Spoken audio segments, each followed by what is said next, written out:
হিন্দু ধর্মে বুড়া ও বুড়ির অনেক মাহাত্ম্য রয়েছে।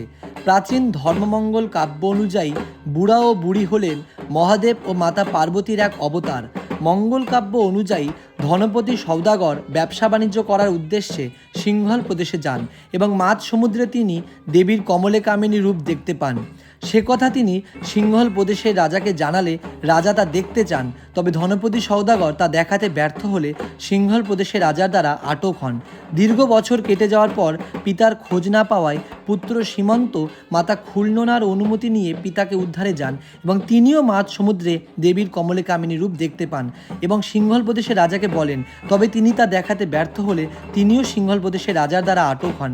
এরপর ধনপতি সওদাগরের স্ত্রী সীমান্তের মা খুলননা মহাদেব ও মাতা পার্বতীর আরাধনা করেন।